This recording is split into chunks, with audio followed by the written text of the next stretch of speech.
Hello everyone and welcome back, and today we're talking about idioms because idioms can be quite confusing if we don't know their meanings.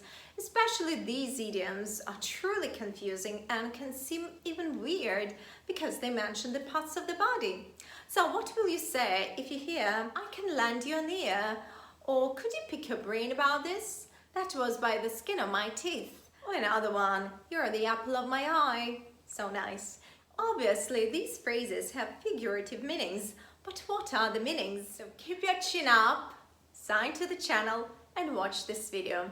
It's going to be extremely handy. By the way, to be handy means useful, convenient, and helpful. You'll find this guide particularly handy. This new app on my phone is extremely handy, and when we talk about people, we mean that they are very skillful, especially with work that require hands. Susan is very handy about the house. John is really handy with these tools. And when you're working with tools, you need to keep your eyes peeled. That's another phrase. To keep one's eyes peeled means to watch carefully with one's eyes open wide for someone or something. Keep your eyes peeled for thieves. In other words, be alert, be watchful, pay careful attention. Keep your eyes peeled and follow the signs. And of course, keep your eyes peeled for new videos. And certainly, you need to keep your eyes peeled if you are at work, especially when work is new for you and you're wet behind the ears. To be wet behind the ears means to be inexperienced, often because one is young. John is too young and wet behind the ears. He can't take this position. This group of interns seems wet behind the ears. In other words, immature and inexperienced. But even if you are a wet behind the ear kid, there is always someone who can lend you a hand. In other words, help you and give you some assistance. If you lend me a hand, I can get this done much faster. I'd be happy to lend you a hand. In other words, I'd be happy to help you. We can also lend an ear or lend a sympathetic ear. It means to listen carefully and attentively with concern as one is discussing his problem. He's a good friend. He's always ready to lend me an ear. Her mother lent her a sympathetic ear and never interrupted her. We can also say to be all ears. It means to be ready to listen attentively to what someone's saying. Tell me what the problem is. I'm all ears. In other words, I'm ready to listen eagerly and attentively. I need to finish this project, then I'm all ears. I need to finish the washing up, then I'm all ears.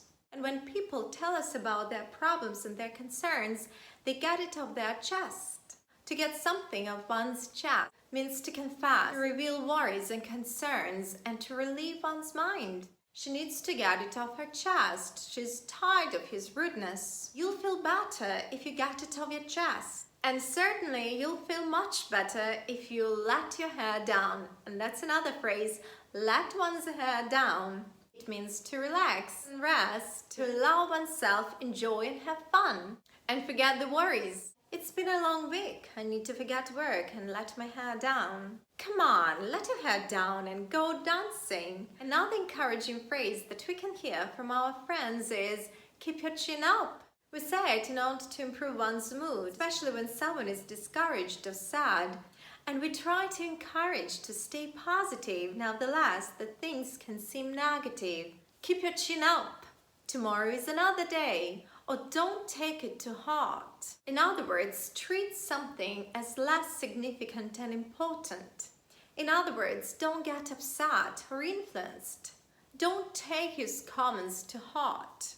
And I do hope that you will leave me nice comments because I do take them to heart. Find one's feet means to reach a level of confidence and convenience in a new situation. Get familiar and learn what to do. It took a while, but he's finally found his feet in his new job. He's a freshman, wet behind the ears, but he'll find his feet at work. And obviously, if you're new at work, picking someone's brain can be very helpful. Pick someone's brain. It means to ask someone's advice about a subject the person knows a lot. In other words, to obtain information by asking questions or to seek data from someone. Can I pick your brain about this new project? In other words, can I ask you some questions about this new project? He spent a couple of hours picking his brain and then it started to make sense. Another weird expression is by the skin of my teeth. And it simply means barely, often used to describe something that almost didn't happen.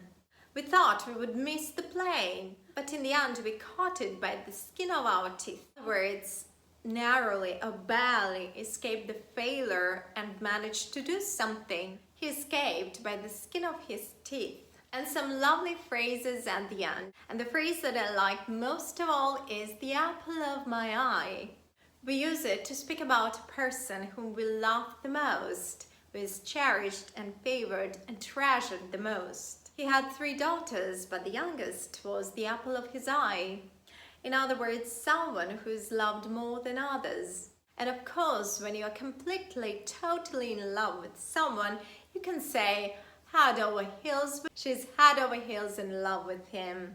Okay, these are the idioms that I wanted to tell you about today. Please let me know in the comments below which you think are the weirdest or the loveliest ones.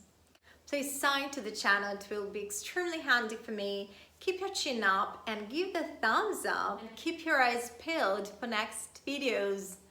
But for now, let your hair down and see you next time.